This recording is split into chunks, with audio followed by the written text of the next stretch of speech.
Kidlat News Updates. Mga balita ngayon, mahigit 250 na pasahero ng isang distress vessel nasagip ng Philippine Coast Guard sa Basilan. 22 million pesos na halaga ng smuggled na sigarilyo nasabat sa Digos City, 2 suspect arestado. Nasabat na 36 million pesos na agarwood sa NAIA itinurn over ng Bureau of Customs sa Department of Environment and Natural Resources. Ako po si Cesar Sorian para ihatid ang mga nangunang balita sa buong kapuluan ngayon.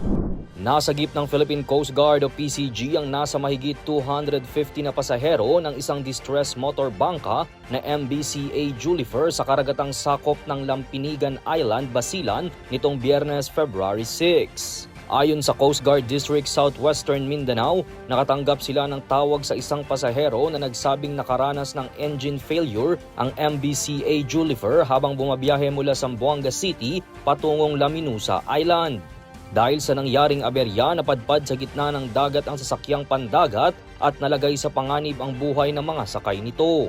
Agad namang naglunsad ng search and rescue operation ng PCG sa paglilipat ng mga pasahero. May 205 na pasahero ang naisakay sa BRP Tubataha at dinala ng ligtas sa Zamboanga City Pier, habang 21 na pasahero naman ang inilipat sa patrol boat ng Philippine National Police Maritime Group at inihatid sa Isabela Port. Samantala, 11 na pasahero at 16 na tripulante ang nanatili sa MBCA Julifer at kalaunan ay ligtas na natulungan patungong Isabela ng mga rumespondeng otoridad. Wala namang naiulat na nasawi o nasaktan sa nasabing insidente. Arestado ang 2 lalaki matapos mahulian ng mga kahong-kahong iligal na sigarilyo sa isang operasyon sa Barangay Dawis, Digos City nitong Biyernes, February 6. Nasabat sa 2 ang 440 master cases ng assorted cigarette brands na walang graphic health warnings at tinatayang nagkakahalaga ng 22 million pesos. Ayon sa mga otoridad, hindi nakapagpakita ang 2 ng kaukulang permit na nagpapatunay na smuggled ang mga nasabing sigarilyo. Kasalukuyan ng nasa kustodiya ng Digos City Police ang 2 na mahaharap sa kasong paglabag sa Section 7 ng Republic Act No. 12022 o ang batas na tumutukoy sa mga krimen ng agrikultural at economic sabotage, pati na rin ang Republic Act No. 10643 na may kaugnayan sa graphic health warnings on tobacco products.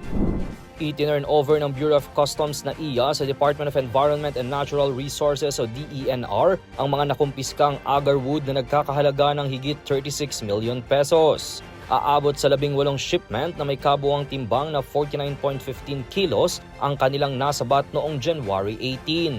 Ayon sa BOC, bahagi ito ng kampanya laban sa iligal na kalakalan ng wildlife at forest products, alinsunod na rin sa direktiba ni Pangulong Ferdinand Marcos Jr. Ang forfeiture ay kaugnay ng paglabag sa Customs Modernization and Tariff Act, Revised Forestry Code at Wildlife Resources Conservation and Protection Act.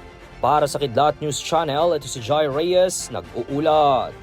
Ako po si Cesar Sorian, kasama nyo sa bawat pagputo ng balita.